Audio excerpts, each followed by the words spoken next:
가끔 우리가 한국에 가서 이렇게 도로를 달리다 보면, 특별히 제가 의정부 지역으로 이렇게 차를 타고 가다 보면 길거리에 많은 현수막들이 걸려있는 것들을 보게 됩니다. 그런데 특별히 눈에 띄는 현수막이 있는데, 그게 뭐냐면 뺑소니, 교통사고에 관한 그 플랜카드를 걸어놓은 것을 제가 많이 보았습니다. 아마 뺑소니 사고로 식구를 잃은 사람들이, 가족들이 걸어놓았지 않을까 이렇게 생각을 합니다. 뺑소니는 아무런 단서가 없잖아요. 아무런 단서가 없습니다. 범인을 찾을 길도 없습니다. 그래서 사고 현장에 이런 내용의 현수막들이 걸려있는 것을 종종 봅니다. 제가 한번 읽어보겠습니다. 목격자를 찾습니다. 몇 월 며칠 밤 몇 시경 뺑소니 사고를 목격하신 분은 연락 주시기 바랍니다. 그 다음에 중요합니다. 후히 살해하겠습니다. 전화번호 몇 번. 그런데 그 현수막들이 대부분 아마 1년이 넘도록 걸려있는 것 같아요. 빛바랜 힘없는 그 플랜카드들이 그냥 힘없이 나부끼고 아무 연락도 없는 것 같아요. 그 뺑소니 사고에서 목격자가 유일한 희망인데 아무도 나서질 않습니다. 그래서 그 현수막을 걸어오는 유가족들은 긴 한숨만 내쉬고 있을 뿐이죠.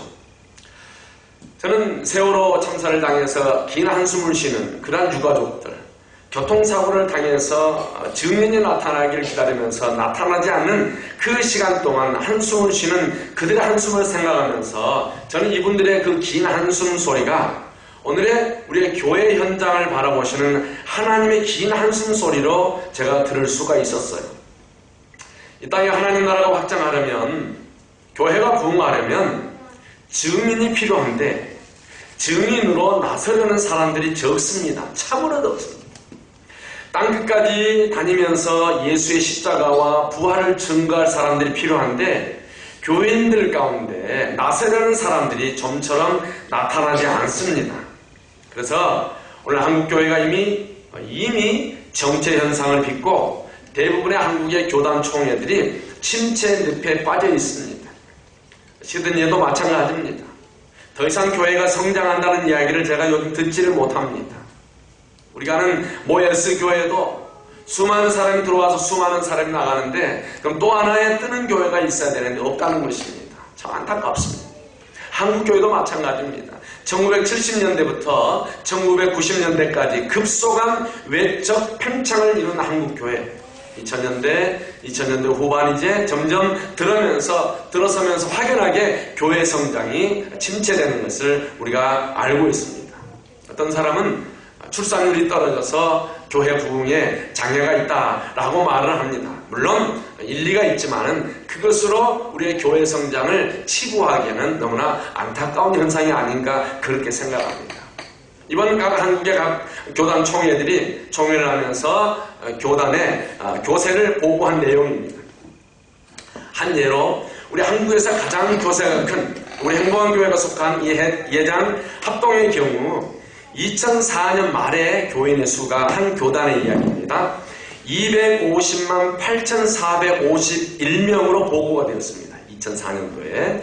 그런데 2012년 말에는 계속 성장을 해서 299만 4,873명으로 9년 동안 그래도 조금씩이지만 70년대에서 90년대처럼 폭발적인 성장은 아니지만 그래도 9년 동안 조금씩 꾸준하게 성장을 했지만은 2008년도에는 한번 마이너스 성장을 했는데 그 전년 대비 마이너스 0.5% 약 1만 5천 명이 줄어들었습니다.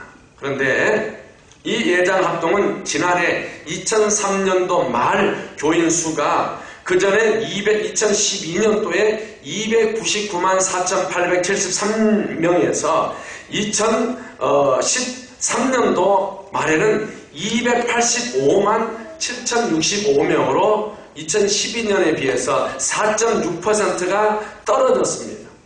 숫자적으로는 13만 7,808명이 줄어들었어요. 조그만 군소교단의 교인 수만큼 그보다 더 많은 숫자가 줄어든 것입니다. 한국교회가 언제 1200만이 눈앞이라고 했는데 지금 한국교회가 1000만 성도의 벽을 넘어서지 못하고 현재 주저앉고 있습니다. 저는 한국교회를 바라보는 하나님의 그 긴 한숨을 제가 느낄 수가 있었습니다. 하나님께서 우리 행복한교회, 우리 교회와 우리들을 보시면서도 아마 긴 한숨을 내쉬지 않을까, 저는 안타까운 마음으로 이 말씀을 준비했습니다. 오늘날 우리가 좋은 장소로 이전을 했다고 자랑을 했지, 실제로 우리가 이 강당을 채우기 위해서 얼마나 전도했는지 하나님의 가슴 아픈 그 한숨 소리가 제 귓가에서 떠나질 않습니다. 그러나 이제라도 우리가 열심히 전도하면 하나님의 한숨이 하나님의 기뻐하심으로 바뀌리라고 믿습니다. 할렐루야, 아멘. 우리 교회가 지난주 그리고 이번 주 태신자들을 작정하고 우리가 새생명 전도주의를 준비하면서 근본에는 보다 힘을 내서 전도하자는 뜻으로 오늘 말씀을 한번 따라하겠습니다. 항상 전도에 힘쓰자. 항상 전도에 힘쓰자로 한번 정의해 보았습니다. 여러분의 정말 사랑하는 행복한교회 성도들, 저와 여러분 몇 안 됐지만은 우리 안에 끈끈한 그 하나님의 사랑으로 이 전도에 적극적으로 우리가 동참할 수 있기를 부탁을 드립니다. 그런데 우리가 전도하기 위해서 우리가 해야 할 것들이 있어요. 첫째는 버릴 것이 있습니다. 버려야 할 것이 있습니다. 사람들이 전도하지 못하는 이유에 대한, 그것은 전도에 대한 몇 가지 편협된 그 편견 때문입니다.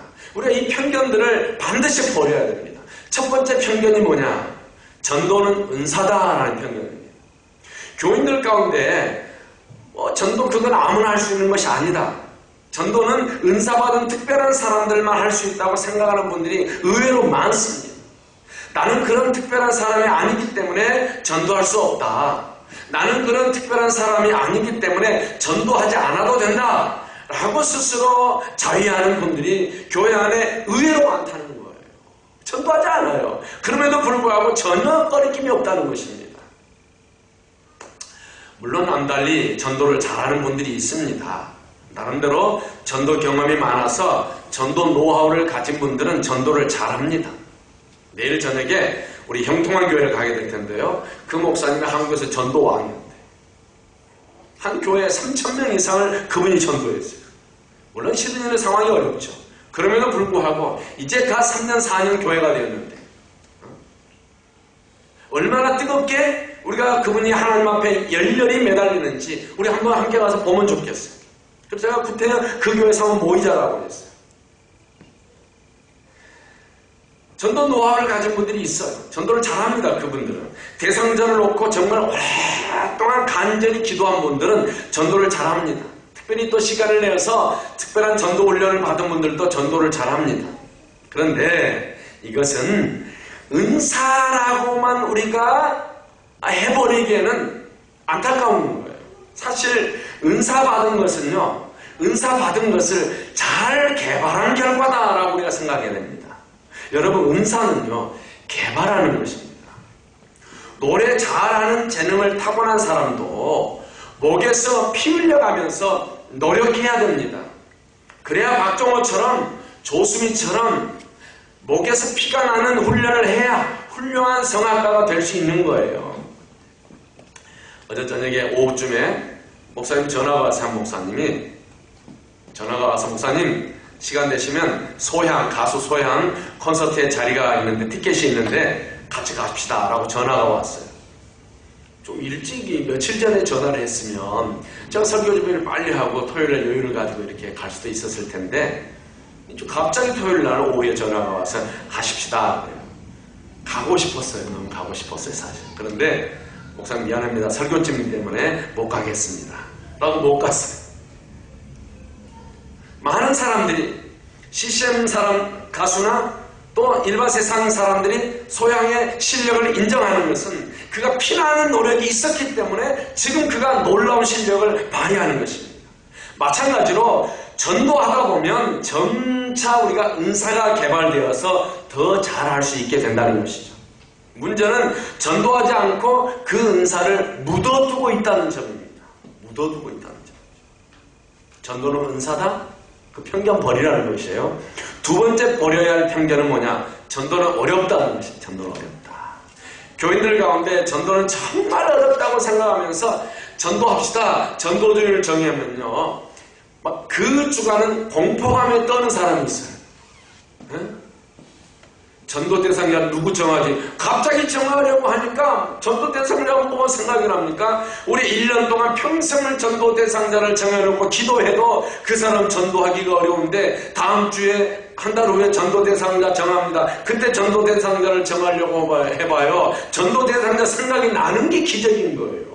그렇지 않습니까? 여러분들이 그만큼 전도 대상자를 정하기 위해서 나를 잡아내서 두렵고 떨리는 것은 그만큼 여러분들이 전도에 대해서 생각하지 않았다는 거예요. 주변 사람들을 전도의 대상으로 생각하지 않았다는 것입니다.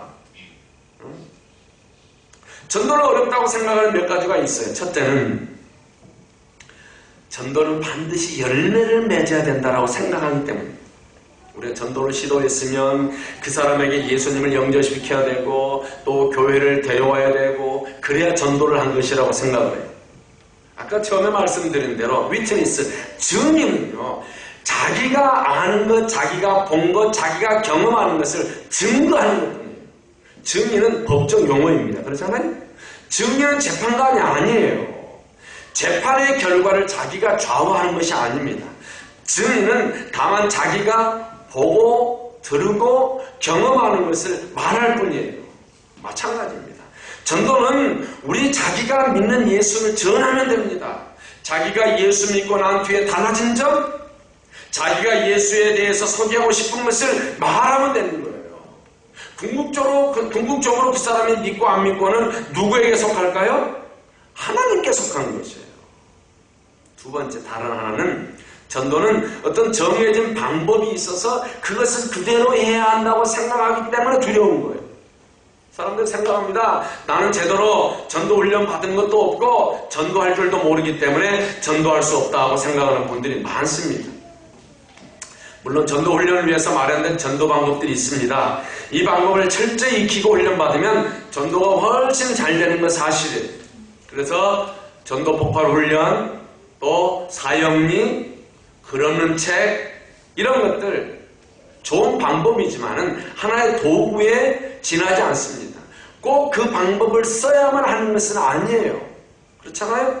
단지 이런 방법을 그 몸에 배인 분들은 그렇지 않는 분들에 비해서, 훈련받지 않는 분들에 비해서 자신감이 좀 더 있을 뿐이에요. 왜? 몸에 체득이 되기 때문에. 그러나 우리가 정말로 중요하게 생각해야 할 것은 이것이에요. 증인은 자기가 체험한 것을 증거하는 사람이다. 남이 가르쳐 준 것을 전하는 것이 아닙니다. 남에게 훈련받은 것을 말하는 것이 아닙니다. 우리가 예수 믿고 알게 된 점을 있는 그대로 전하면 되는 거예요. 세 번째 편견은 뭐냐?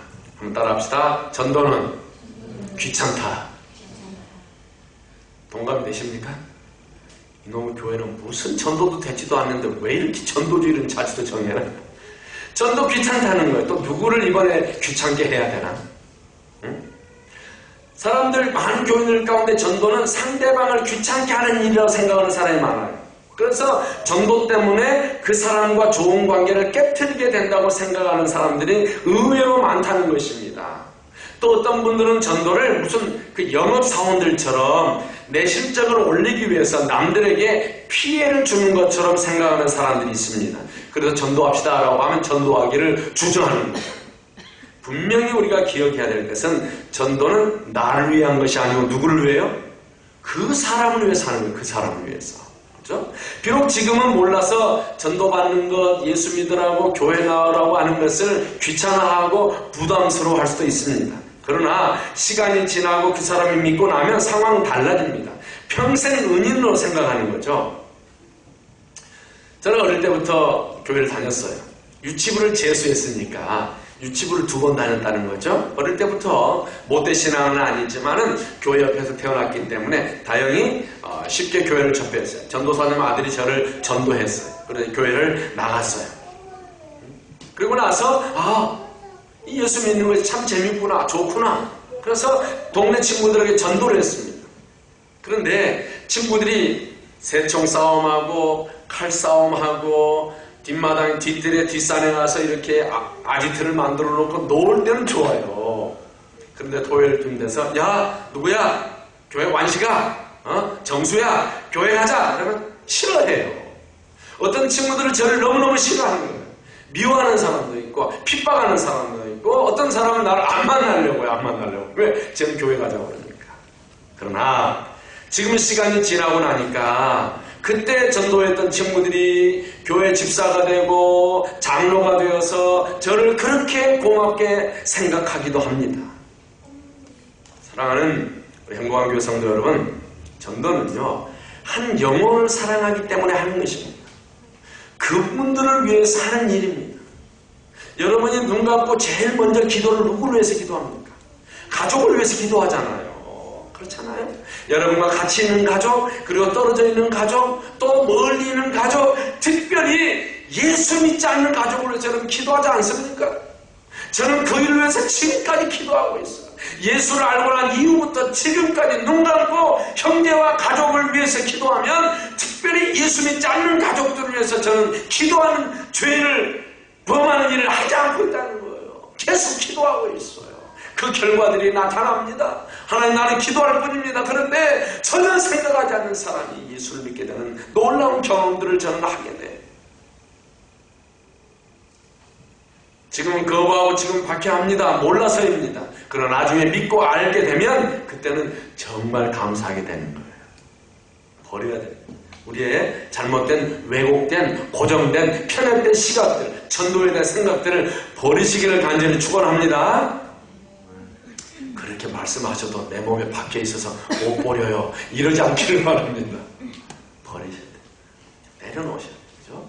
두 번째, 그 내려놓는 자리에 채워야 되겠죠. 우리의 심령 속에 가득 채워야 될 것이 있어요. 첫째는 증인의식입니다. 증인의식. 누가복음 24장 47절 48절인데요. 같이 한번 읽겠습니다. 시작. 또 그의 이름으로 죄 사함을 받게 하는 회개가 예루살렘부터 시작하여 모든 족속에게 전파될 것이 기록되었으니 너희는 이 모든 일의 증인이라. 예수 믿는 저와 여러분들은요 모두가 증인이어야 함을 말씀하고 있는 것입니다.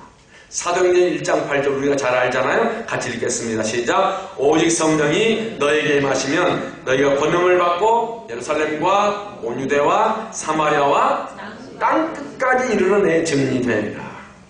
장차 우리 주님의 제자들이 성령의 권능을 받고 땅끝까지 가서 증인이 될 것을 말씀하고 있는 것입니다.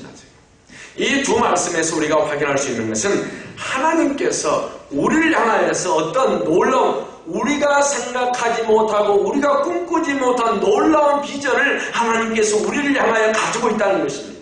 우리가 예수님을 처음 믿게 될 때 장차 예수의 증인이 되어서 많은 사람들에게 복음을 전하게 하는 그러한 비전을 하나님께서 우리를 향하여서 가지고 계신다는 거죠. 마치 농부가 이 봄에 씨를 뿌려서 알곡을 밭에 파종하여서 가을철에 30배, 60배, 100배의 결실을 소망하는 그러한 비전을 하나님께서 우리 안에 가지고 있다는 거예요. 사도행전 2장 32절을 보면 베드로가 11사도와 함께 서서 소리를 높여서 오순절에 예루살렘에 순례하기 위해 온 사람들에게 이렇게 외쳤습니다. 이 예수를 하나님이 살리신지라 우리가 이 일의 증인이로다. 하나님의 비전 그대로 베드로가 첫 번째 증인으로 복음을 전하는 장면이에요. 첫 번째 그들의 증인이 뭐냐? 복음을 전하는 내용이 뭐냐? 우리를 예수를 하나님이 살리신지라 우리가 그 일의 증인이라는 거죠. 우리가 생각할 때 별일 아는 일에 그들의 목숨을 걸었어요. 왜? 그게 증인의 사명이기 때문에. 하나님께서도 저와 여러분을 향하여 정말 이런 놀라운 비전을 가지고 계신 줄 믿습니다. 우리가 가는 곳마다 예수의 증인이 되는 그러한 비전을 갖게 되시기를, 회복하게 되기를, 개발되시기를 간절히 축원합니다. 베드로의 뒤를 이어서 저와 여러분이 이 하나님의 비전을 우리가 이루어 드려야 되지 않겠습니까? 오늘 이 땅의 그리스도인들은 두 종류가 있습니다. 하나는 크리스찬, 신자입니다. 신자. 그냥 자기가 믿는 데 머물러 있는 그리스도인들을 말하는 것이죠. 자기가 믿는 것으로 만족하는 거예요. 이들에게 하나님의 비전은 그냥 아직 그대로 묻혀있을 뿐이에요. 비전이 여러분의 심 가슴 속에 묻혀있는 거예요. 묻혀있는 거예요. 두 번째 다른 하나는 증인입니다. 자기가 믿는 것은 물론이고 다른 사람에게 자기가 믿는 것을 전하는 그리스도인, 그게 증인이에요. 이들에게 하나님의 비전은 앞으로 알찬 열매를 맺게 될 거예요. 여러분이 기대하고 여러분이 고대하고 여러분이 생각하는 것보다 더 놀라운 일을 하나님께서 이루실 거예요. 그것이 여러분과 저에게 주신 하나님의 비전입니다. 저는 그걸 생각할 때마다 가슴이 뜨거워집니다. 우리가 예수의 증인이라는 사실을 우리가 깨달았으면 좋겠습니다. 우리의 심령 속에 하나님의 비전이 담겨져 있다는 사실을 우리가 잊지 않았으면 좋겠습니다. 이런 예수 그리스도의 증인의식이 여러분과 저의 심령 속에 다시 한 번 더 가득 채워지기를 간절히 축원합니다. 나는 예수의 증인이다. 채워야 되죠. 둘째, 기도를 채워야 합니다. 기도. 빈 곳에 뭘 채워야 돼요? 기도를 채워야 됩니다. 전도는요, 기도 없이는 불가능합니다. 그렇죠? 정말로 놀라운 기적 가운데 기적은 기도도 하지 않았는데 전도가 된다. 이건 정말 기가 막힌 거예요. 기가 막힌 거예요. 그렇죠? 그러나 우리가 전도하기 위해서 기도해야 돼요. 왜요? 기도를 통해서 능력을 받고 능력을 받아야 전도할 수 있기 때문입니다. 사도행전 1장 8절 성령이 너희에게 임하시면 너희가 뭘 받아요? 권능을 받고, 여기서 권능은 두나미 있어요. 파워예요, 파워. 권능을 받고 예수의 증인이 되리라. 우리가 증인의 삶을 사는데 필수 전제 조건은 뭐냐면 성령의 능력이에요. 이 성령의 능력은요, 거저 주어지는 것이 아니라 기도할 때 받는 거예요. 기도할 때. 우리가 기도하지 않으면 성령의 능력을 체험한다는 것은 너무너무 어려운 일이에요. 여러분이 현재 기도하지 아니하고 계세요? 능력을 받을 수가 없어요. 여러분이 지금 기도 많이 하고 계세요? 하나님의 능력이 여러분에게 임하는 줄로 믿습니다. 그런데 여러분이 기도 가운데 누구인가에게 전도하고 싶은 생각이 들었어요. 그래서 제가 전도했어요. 의외로 우리말로 전도빨이 먹혀요. 왜? 기도 가운데 성령이 역사했기 때문에 그러는 것이에요. 무슨 말입니까? 전도는 내가 하는 것이 아니라 누가 해요? 성령께서. 전도는 성령께서 친히 하시는 일이다. 우리는 단지 도구다. 도구는 쓰여져야 도구죠. 저 며칠 전 집에서 이렇게 풀을 이렇게 뽑으려고 이 호미를 찾았더니 호미가 색깔이 흑색에서 무슨 색으로 변했을까요? 빨간색으로. 빨간색은 무슨 색깔일까요? 녹이 쓸었다는 것입니다. 한 1년을 안 썼다는 거예요. 그만큼 제가 게을렀다는 거죠. 왜요? 저는 모든 일을 손으로 합니다. 손으로. 장갑도 안 끼고 맨손으로 해야 직성이 풀려요. 그래서 호미보다 무엇보다 손으로 직접 뽑아야 돼요. 장갑을 끼웠더니 안 뽑히잖아요. 뿌리가. 장갑도 벗어져 끼고 손으로 뽑아야 시원해요. 좀 호미를 쓰려고 호미를 찾아왔더니 호미가 색깔이 빨간색으로 변했어요. 잘 안 돼요. 녹이 쓸어가지고. 오래돼가지고. 그리고 손잡이가 흔들거려요. 왜? 안 쓰니까. 도구의 역할을 못하는 거예요. 기능을 못하는 거예요. 쓰임받지 않으면, 그죠? 도구는 쓰이지 않으면 버림받게 되는 것입니다. 우리가 쓰임받기 위해서는 성령의 역사를 기도로 준비해야 되는 줄로 믿습니다. 다른 하나는 기도하는 사람에게 성령께서 전도받을 사람들을 붙여주셔요. 전도받을 사람들을 붙여주신다니까요. 전도는 하나님의 섭리 가운데 진행됩니다. 하나님께서 전도자와 그 전도 대상자의 만남을 하나님이 이루어주셔요. 그 만남을 통해서 이루어집니다. 제가 알았던 한 권사님, 이분은 매년 수십 명 혹은 100명을 늘 전도를 해요. 도대체 어떻게 전도하게 매주 2~3명씩 그것도 몇 년째 계속 전도할 수 있을까 궁금했습니다. 중요한 것은 이분이 새벽 기도와 철야 기도를 빠지지 않고 기도하시는 분이에요. 길거리를 지나다가 시장을 누비다가 누군가를 만나면 마음속에 어떤 느낌이 온답니다.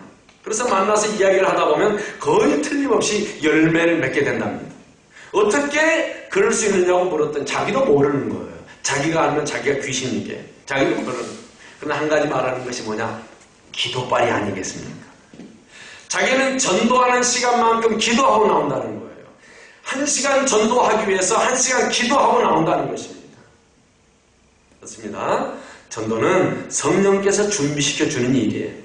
우리는 그 준비된 사람들을 만나서 교회로 사람들을 안내하는 일을 하는 것뿐이에요. 그런데 아무에게나 이러한 일이 일어나는 것이 아니라는 거죠. 누구에게 일어나느냐? 기도하는 사람들에게 일어난다는 것입니다. 사랑하는 여러분, 우리의 심령 속에 전도를 위한 기도를 채워갈 수 있기를 간절히 축원합니다. 이제 여러분 전도 대상자를 정했으면 그들을 위해서 기도하셔야 돼요. 기도를 채워야 됩니다. 더 많이 기도하고 전도에 힘써야 된다고 말이죠. 세 번째, 무엇을 채워야 되는가? 한번 따라합시다. 열정을 채우라. 바울 사도는 여러분들과 저에게 늘 큰 도전과 감동을 줍니다. 사도행전 20장 23절 24절 같이 읽겠습니다. 시작. 오직 성령이 각 성에서 내게 증언하여 결박과 환난이 나를 기다린다 하시나 내가 달려갈 길과 주 예수께 받은 사명 곧 하나님의 은혜의 복음을 증거하는 일을 마치려 하면은 나의 생명조차 조금도 귀한 것으로 여기지 아니하노라. 지금 사도 바울이 예루살렘으로 선교 여행을 떠나려고 기도하고 있는데 기도할 때마다 예루살렘에 가면 옥에 갇히게 될 것이고 또 옥에만 갇힐 뿐이 아니라 큰 환난이 있을 것이라고 성령께서 계속 말씀해 주시는 거예요. 네가 선교하기 위해서 예루살렘에 가면 옥에 갇힐 것이고 어려움이 있을 것이야. 늘 말씀해 줘요.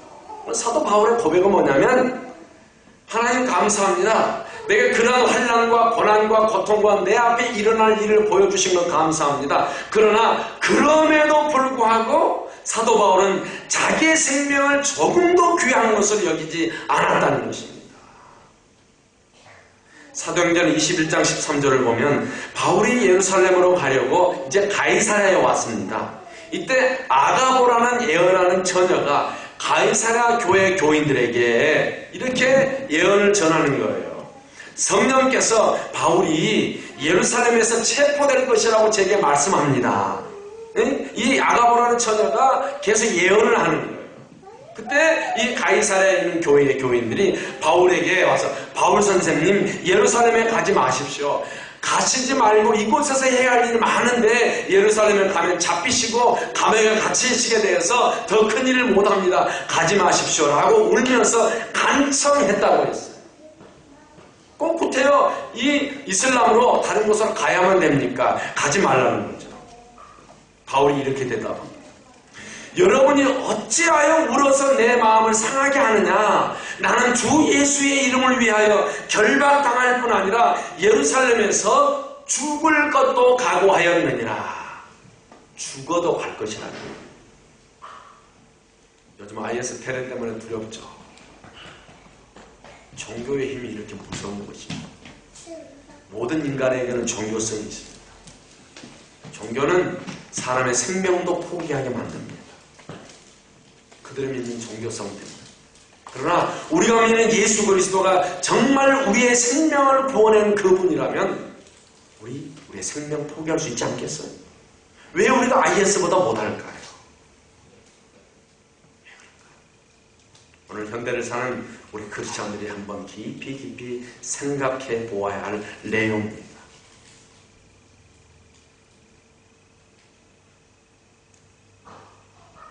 저는 여기서 바울의 그 어느 누구도 막을 수 없는 복음 전파의 열정을 느꼈습니다. 심지어 죽음까지도 어찌할 수 없는 저 뜨거운 복음 전파의 열정, 이것을 나만 느껴야 될 것인가, 나만 가져야 될 것인가, 아니라는 거죠. 우리 행복한교회 교회 여러분 모두가 동일하게 바울과 같은 복음 전파의 열정을 채우시기를 간절히 축원합니다. 우리 교회가 이제 모방 전도를 가잖아요. 저도 전도 이렇게 나눠주면서 가끔씩 여러분들이 하는 모습을 이렇게 보면요, 제가 재미있는 것을 느껴요. 야, 이 전도지를 준다는 것이 사실 어떻게 보면 부끄러울 수도 있는 일이잖아요. 우리 예언이 조그만한데도 전도지 받아가세요 줄 때면 참 귀여워요. 쟤는 모르고 주는 거니까, 어른이 주니까 자기도 주는 거예요. 그런데 다 큰 여러분들이 전도지를 준다. 저 친구 교회 다녔어? 라고 하는 여러분의 알만한 사람이 나올 수도 있잖아요. 그죠? 두렵잖아요. 그죠? 그래서 안 가신 분들도 있잖아요. 아닌가? 그런데 제가 생각할 때, 저 사람 전도지 주기가 부끄러울 건가? 전도진을 두는데 담대할까라고 제 짧은 소견으로 생각하는데 얼마나 전도진을 잘 나눠주는지 제가 깜짝깜짝 놀라는 경우들이 한두 번이 아니에요. 제가 생각합니다. 여러분이 전도의 열정이 있기 때문이다. 그렇게 할 수 있는 것은 여러분이 전도에 대한 열정의 산물이리라, 뜨거운 가슴의 열매이리라 그렇게 생각합니다. 저와 여러분의 가슴이 한 영혼을 향해서 불타오르시기를 간절히 축원합니다. 그런 뜨거운 가슴을 하나님께서 사랑하시는 거예요. 사랑도 뜨거워야 돼요. 예수 그리스도의 사랑이 뜨거워야 돼요. 우리 심령의 전도의 열정이 가득 채워지기를 간절히 바랍니다. 제가 지금 조금 전에 앉아서 이렇게 하나님 전도에 대한 열정, 그것은 하나님을 사랑하는 마음이 뜨거워져야 된다. 하나님 이 사랑을 우리가 회복하게 해주세요 라고 기도하는데 하나님 무슨 생각을 제 머리에 싹 스치게 하냐면, 야, 유목사야, 내년 5월달에 할 일을 내가 지금 주마 뭔 말입니까? 했더니 하나님 그러는 거예요. 내년 5월달에 시드니에 사는 30살에서 39살까지 이 처녀 총각들을 모아가지고 강제 짝짓기를 해라, 이런 생각을 지금 정해주는 거예요. 그래서 25쌍씩만 모아가지고 이렇게 해서 50명을 모아서 한번 이 교회당 예배당 얼마나 좋으냐, 이 넓은 곳에서 한번 이렇게 이렇게 해서 좀 했으면 좋겠다, 그런 생각을 주는 거예요. 하나님 사랑하라고 지금 난 사랑에 대해서 묵상하고 있는데 왜 세상 사랑이요? 이런 생각을 제가 하나님께서. 그런데 그런 생각이 들어요. 그렇게 한번 했으면 좋겠다. 내년에 할 때 여러분 후원 좀 많이 하십시오.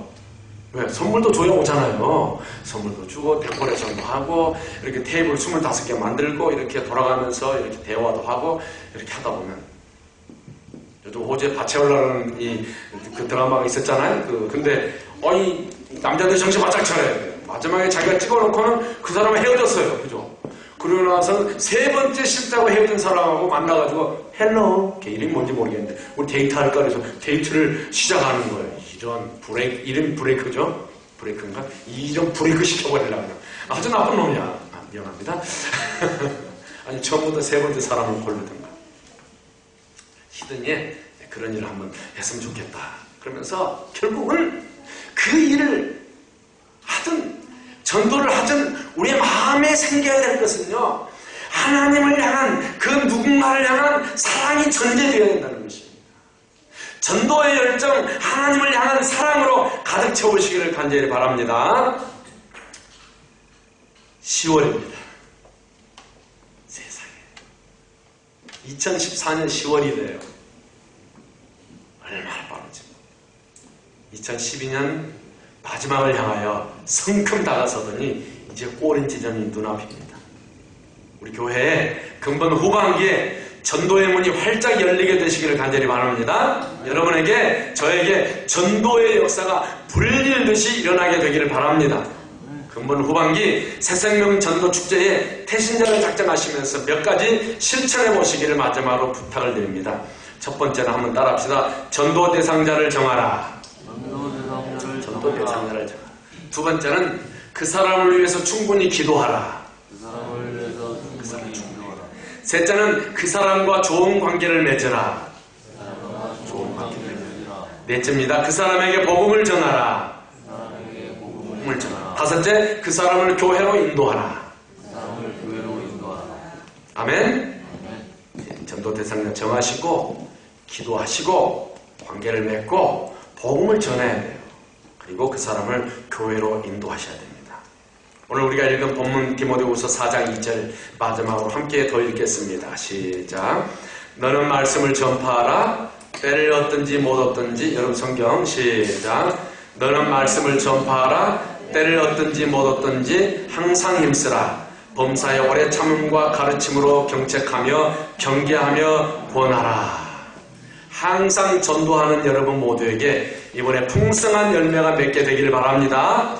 전도하지 않던 분들도 근본에 전도의 문이 활짝 열리게 되시기를 우리 주 예수님의 이름으로 간절히 축원합니다.